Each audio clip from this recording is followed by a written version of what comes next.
ہر قسم کے روحانی جسمانی مسائل اور وظائف کے لیے پیر اقبال قریشی چینل کو سبسکرائب کریں۔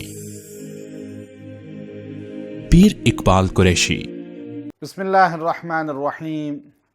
پریشانیوں، مصیبتوں، تکالیف میں جب انسان گر جاتا ہے یا اللہ کے سامنے گڑ گڑا کر مانگنے کو دل چاہتا ہے کہ میں اللہ کے دروازے پر حاضر ہو جاؤں، اللہ سے منوا لوں اپنی باتیں اور اللہ میری مراد پوری کر دے، وہ چاہے مراد شادی کی ہو، پسند کی شادی کی، رزق کی ہو، کاروبار کی ہو، دکان کی ہو، گھر میں آپس میں الفت محبت کی ہو، جداؤں کو، جدا ہونے والوں کو جوڑنے کی ہو، یا نفرتوں کو ختم کرنے کی ہو، عدالتوں کچہریوں سے، اسپتالوں سے نجات حاصل کرنے کی ہو۔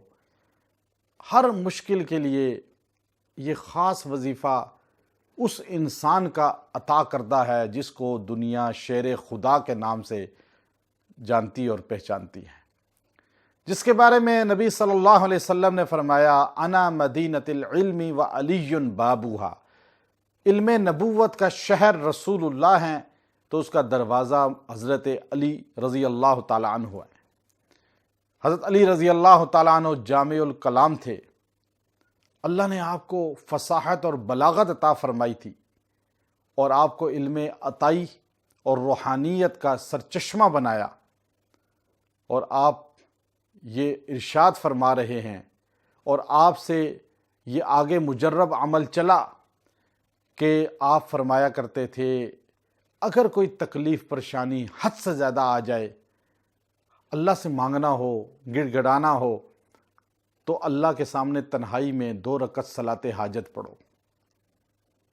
صلاۃ حاجت پڑھنے اس طرح ہے کہ آپ نے اس کے ہر سجدہ میں، گویا کہ 4 سجدے ہوں گے 2 رکعت صلاۃ حاجت میں، ہر سجدہ میں سبحان ربی الاعلیٰ کے بعد 3 مرتبہ یہ کلمہ کہنا ہے، فقیرک بفنائک وعبیدک بفنائک وسائلک بفنائک۔ اب یہ 3 مرتبہ آپ نے ہر سجدے میں کہنا ہے۔ کیا جملہ کہنا ہے؟ فقیرک بفنائک وعبیدک بفنائک وسائلک بفنائک۔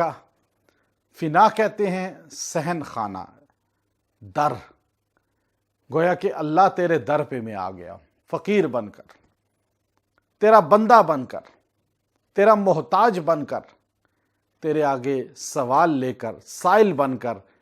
وَأَمَّا السَّائِلَ فَلَا تَنْهَرْ۔ تو نے تو خود اپنے نبی کو کہا کہ سائل کو جھڑکنا نہیں، خالی نہیں بھیجنا، تو میں سائل بن کر آ گیا، تیرا محتاج بندہ بن کر آ گیا، تیرا در کا فقیر بن کر آ گیا۔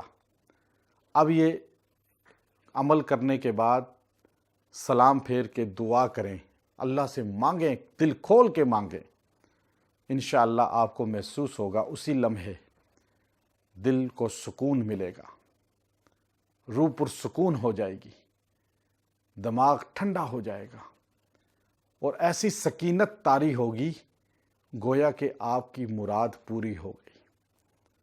آپ بار بار اس عمل کو کریں، ہر روز پڑھیں، آپ دیکھیے گا، خاص طور پہ رمضان میں اس کو اپنا معمول بنائیں اور اپنی دعاؤں میں ہمیں بھی یاد رکھیں۔